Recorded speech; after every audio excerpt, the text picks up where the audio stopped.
a terrific waste of money, otherwise to be training a lot of people in paediatric care when they're not going to go on and use it. But the other thing that we've been looking at as well is the way that paediatric wards are centred within a hospital.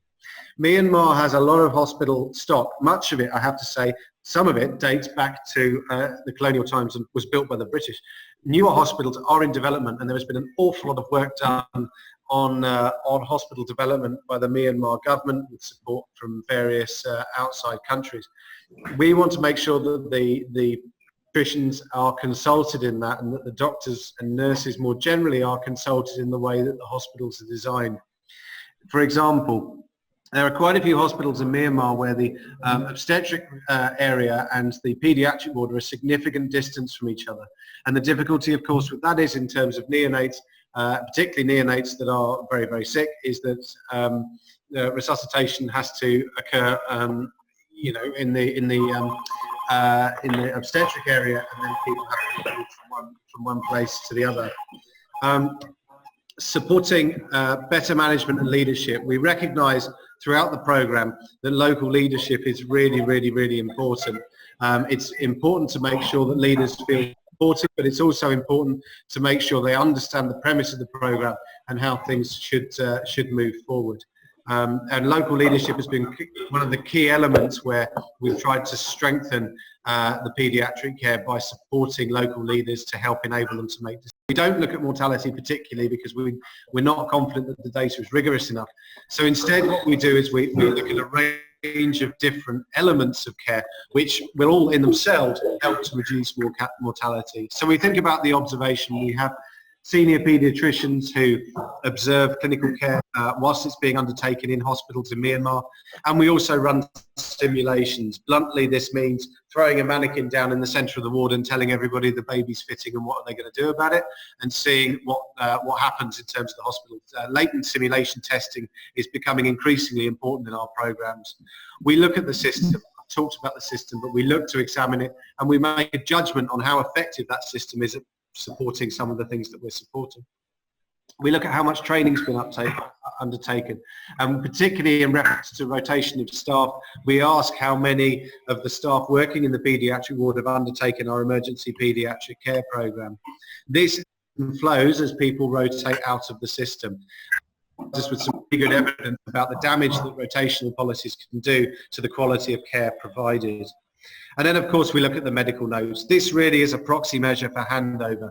We know that handovers in many places that we work are poorly performed and not as effective as they could be. One of the key reasons for that is that the documentation isn't as high quality as it could be. So how do we measure things? Well, we keep things simple. We use a 5-point Likert scale. Very, very straightforward. These are quite well defined within our M&E templates, so people know what constitutes inadequate, what constitutes partial, and so on and so on. One of the key elements of our program is we make sure that this element of our data collection is very rigorous. So it's undertaken with senior paediatric consultants from Myanmar looking at the various elements of care. That's supported by our volunteers from the UK, and all of that data is then sent in raw form to London, where myself and a paediatric consultant look at it again to make sure that we're happy with the data that we've seen. So let's have a look at some of the results from our program so far. So this is a baseline. You'll see, I don't know if you're able to see, oh yeah, there we go. You'll see on the x-axis here we've got our indicators of care, and above here we've got our percent. Everything's done in proportions to make things simple.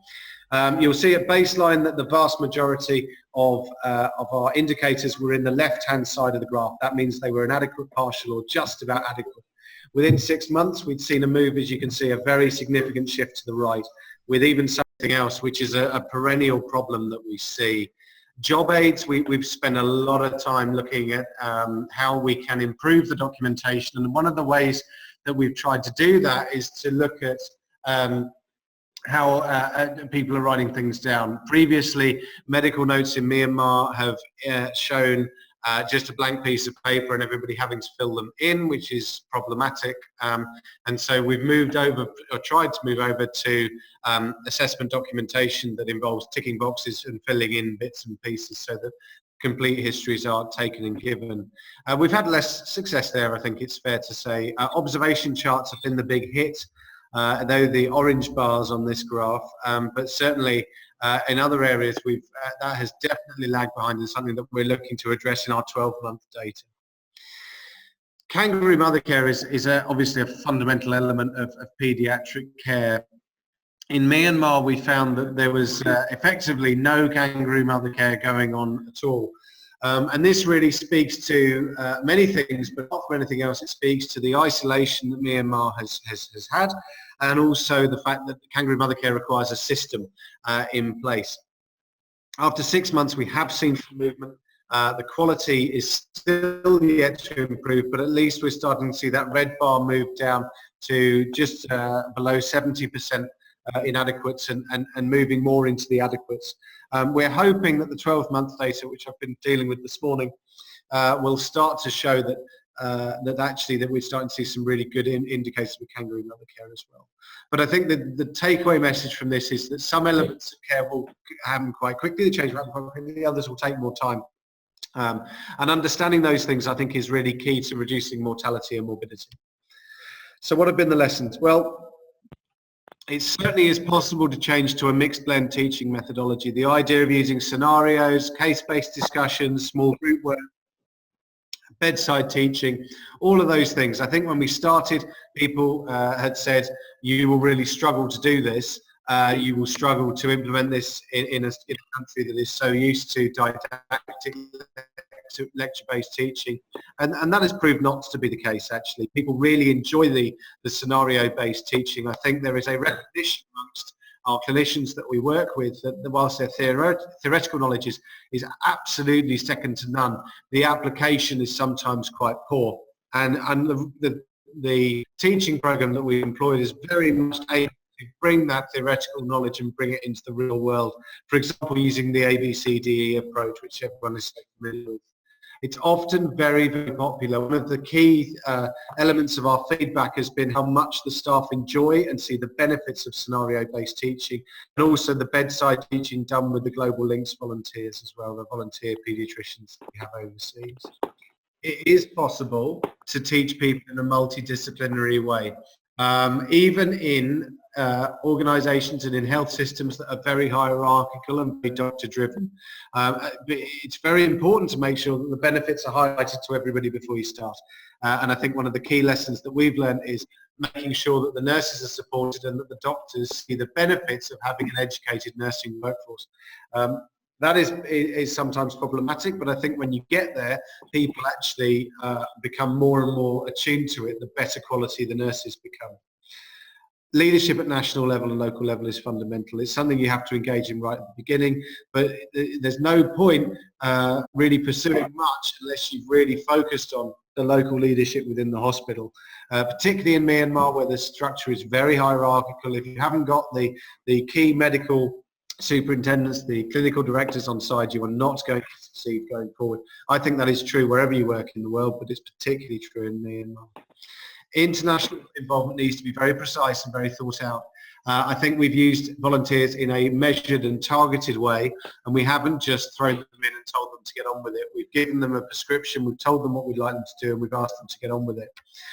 In many ways, we've supported them as well. In many ways, I think there is a concern that when you put senior paediatricians or senior doctors, as all of our volunteers are, into a resource poor setting, they will get frustrated if we start telling them what to do. They'll find that boring. In fact, I think the reverse is true. I think it's one of the things that they enjoy the most is having a structure to work from. Whilst they are senior in the UK, many of them don't have a huge amount of overseas experience. And one of the key things that I think we have learned is that they find a structure really helpful. Otherwise, what you find is that they become quite despondent quite quickly because they look around the ward and see so many problems that actually they end up in a situation where they're sort of overwhelmed with the issues. And by providing them with a structure and some key priorities and the implementation plan, which I've talked about, it gives them something to work on and makes that 6 months really, really successful. Ownership has to remain with the local staff and the local team.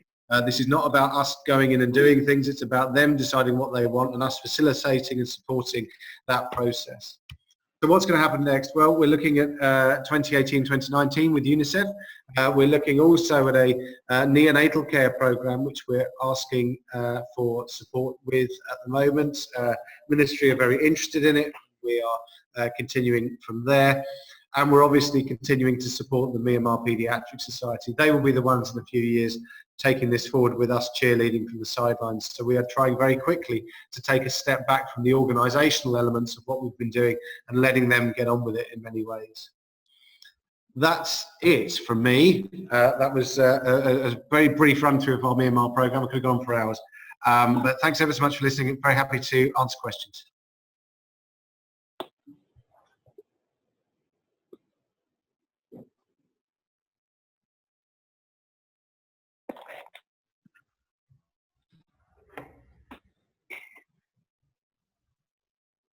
Marcus, it's Andy. Can I ask a question? Of course you can, absolutely. Yeah, sorry, I wasn't sure if we were being sort of marshalled, as it were. One of the things that I found when I wanted to, when I did some work in Kenya was having one or two sort of significant cheerleaders who are opinion formers, rather than trying to get all of the leadership involved.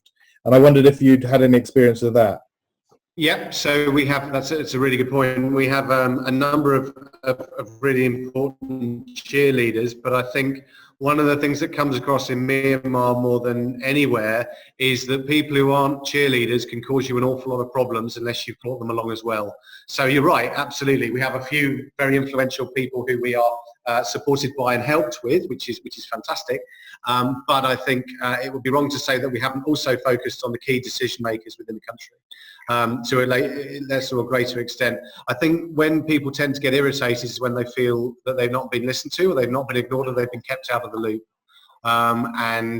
In these contexts, I think in Myanmar we've made very sure that through the people who we've used as key advisors, they have advised us on who we need to keep up to date with things. And that's required an awful lot of communication, but it's well worth it, because people who don't understand the benefits of the program, don't understand the way that it's coming across, can block things very quickly.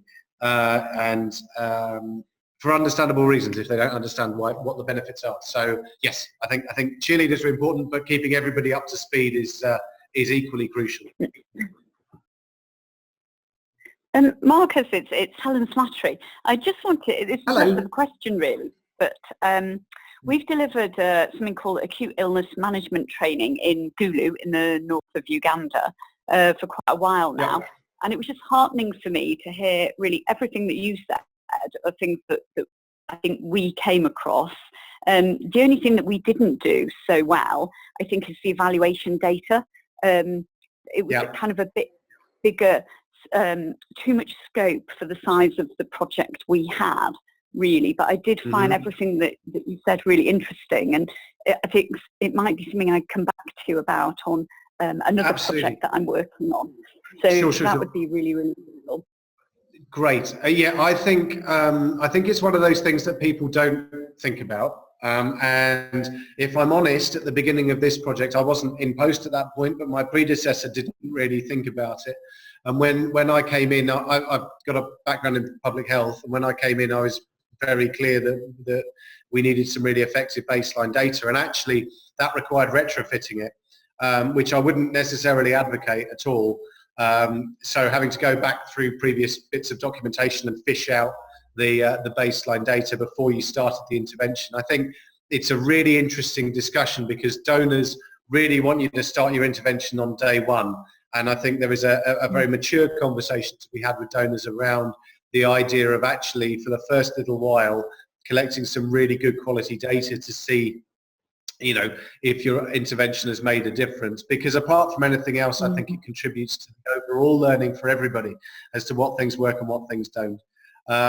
So yeah, please contact me. You've got my email address, so please contact me after this. That's absolutely fine. I can go through with you the nuts and how we've come about it. Interestingly, the other work that I was doing this morning shows that we're actually achieving chi-square testing on a lot of our outcome measures. So we're actually getting some really nice p-values, some confidence intervals that show that there is statistically significant changes in the data that we're collecting, which I'm delighted about, because you don't see that many papers, particularly on ETAP, particularly on the sort of work that we're doing, that have that level of statistical rigor, which is great. So and that's down to the team in Myanmar. That's not really me.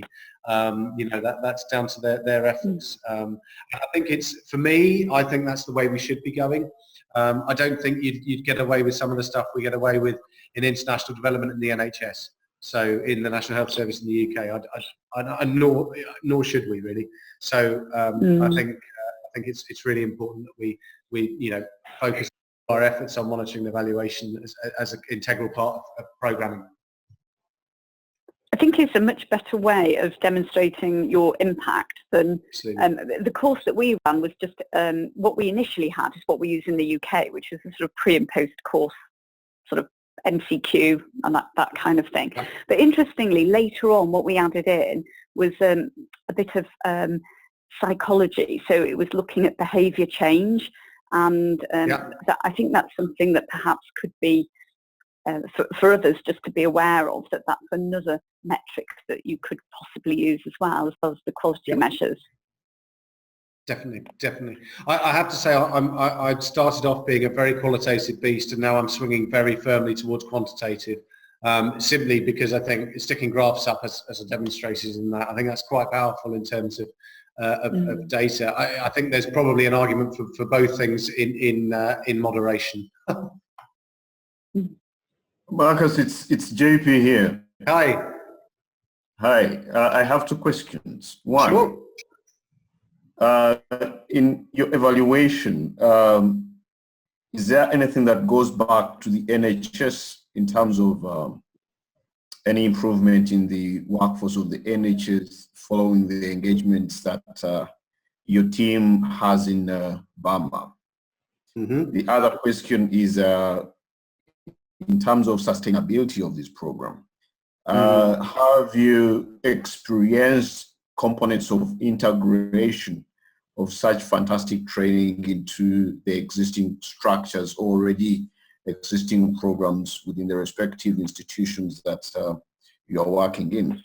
Is there any sort of resistance, or is this something that has been very supportive by the local institutions and the ministries of health? Sure. So to answer your question, the first question first, we have done qualitative interviewing of clinicians coming back. The difficulty is there was a very large piece of work done in the UK quite recently, which looked at the abilities of doctors who had gone overseas and then come back. And interestingly, the results by and large were quite equivocal.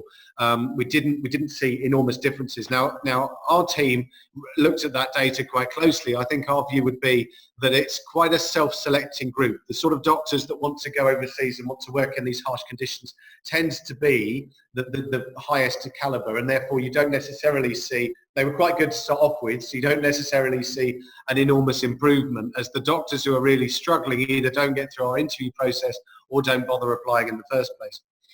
Having said that, I think there is much more work that we need to do, and I know that THET is doing, on the benefits to the NHS.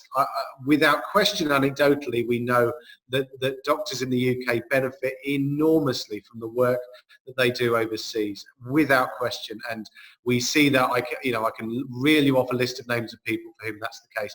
But I think it's a really important point, and I think it's something that we don't do. Certainly as a college, I hold my hands up. I don't think we do it as effectively as we should do. At some point when I have some time, it's something that we'll definitely think about in the case of Myanmar.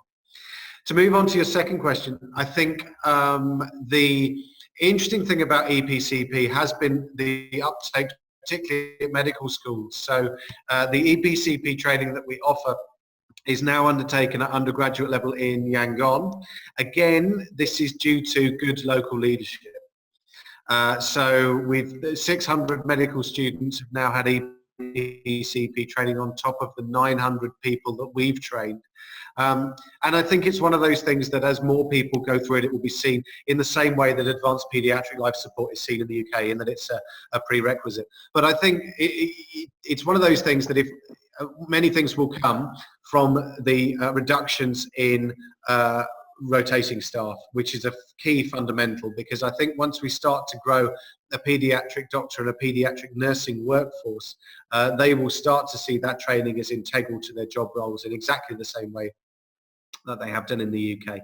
I think it's a slowly approach. We are only able to work in 3 regions in Myanmar. The government is very specific about where we work and won't let us deviate from that in any way whatsoever. But I think there is a direction of travel, particularly as from this autumn, the courses will almost entirely be run by our colleagues at the Myanmar Paediatric Society. Bearing in mind, we only started teaching 2 years ago, I think that is a testament to their abilities and their strengths. We don't need to be going out and doing the courses. It really is for them to be doing it and for us to be supporting it. And I think that model, and I'm slightly biased, but I think that model is definitely the way forward, rather than us always going out and always delivering the teaching. I think the key thing is to try and hand it over as safely and as quickly as possible, with some quality control to make sure it's meeting the mark. I think it will meet the mark. I think it will exceed it, to be honest. Thank you, Marcus. Is that okay? Have I answered your questions? Okay. Absolutely. Great, good. Any others, or are we done? Marcus, Ian Spielman may have some, yes.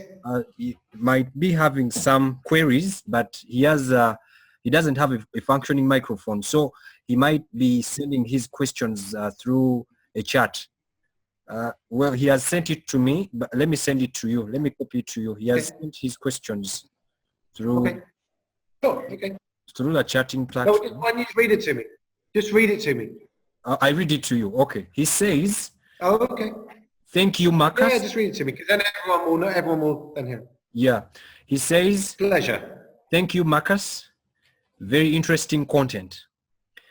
Our situation in Chisizi Hospital is rural, DGH, but I suspect with less pediatric staffing.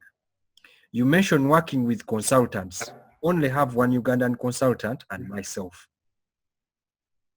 Yeah, so that was his message. It was a comment. Yeah. Sure. I'll just speak to that quickly. Yes, Myanmar is far better off than many other places. I mean, as I said, 36,000 doctors. It's not short of doctors. Having said that, I think the lessons you can learn from the program that we've had in Myanmar that I think are very important are that if you identify local leadership, that doesn't necessarily need to be a consultant. That could be a senior nurse. As long as you identify local leadership and you empower those people and you support them, there's no reason why some of the things that we've done in Myanmar can't be done in a rural DGH in Uganda. I think one of the things that we will look to really support going forward with the program is how we look at hub and spoke, how we look at supporting a network of hospitals. To what we're seeing at the moment is individual hospitals providing really good care. What we're not seeing is that joining up. And so in the next 2 years, we will work to build a network amongst paediatric services within Myanmar so that they're able to share ideas. As we've proved this afternoon, web connectivity is actually very good. There is no reason why we can't be in a situation where hospitals will be able soon to video call each other, to Skype call, to mobile phone call each other, and support each other in that way. My suggestion would be that that's something to definitely go forward. He has another comment that he has sent. Yeah. It says, we would, if you check your chat, I've sent it to everyone now. Yeah, I can see it. Yeah. So I will happily give you some. So he has asked, we would be keen to have more detail on the scheme, as I agree there is a lot that is transferable. I'm very happy to do that. If you want to share my details with next week or so, and I can go through some of the bits in more detail. Yeah, so he has another concern here. I'm sending it through. Sure. Okay. Some of the tools you are developing, sorry, I'll read this out properly. Some of the tools you have developed, e.g. for M&E, will be interesting to see. The criteria for assessing hospital strength. No problem at all. We're in the middle of rewriting them, but as soon as I have them in a decent form, I will send those on. No problem. Yeah, so he finally appreciates you and he says, thanks, Marcus, appreciated. No problem, no problem. If you're happy to pass my email address on, then I can catch up with him after this. Yeah, please. JP here, Marcus. Hi. Hi. Now, from the Alliance perspective, we have other member organizations that are doing a similar piece of work that you are doing in Burma, but in Uganda as well. And we would be very, very happy if we can share some of this interesting work and the model that we're using. Yes. I'm saying, can you hear me now, Marcus? I can hear you now, yeah, much better. Yes, what I'm saying is that would you be happy if the details of the model that you have just really presented, plus the presentation as well, is shared with the rest of the members of the Uganda-UK Health Alliance that we have? Some of them may not have been able to join in due to some technical issues. I think the only caveat I would say that it's very important that this is at the moment unpublished data. Sure. That's fine. I think the only caveat would be at the moment this is unpublished data and needs to remain that way. But other than that, you're very welcome. If you could, if you're happy to share it as a PDF, that would be great. Yeah, so thank you very much, Marcus, and everyone else that has participated in this talk. Unless if there is any other concern, I don't know, is there anyone with any concern? Andy, are you okay? JP, Helen? I'm fine, thank you. Okay, thank you. Andy? Yeah, Ian, I've seen yours. Thank you very much for attending. Andy Bacon? Well, maybe we've lost you, but thank you very much everyone for attending, and we hope to invite you for the next one. Our next presentation, our next UUKHA talk is going to be on 31st, and we believe it will be much better. So please, you are invited, and block your diaries for the next talk, and we shall have Dr. Ian Spielman presenting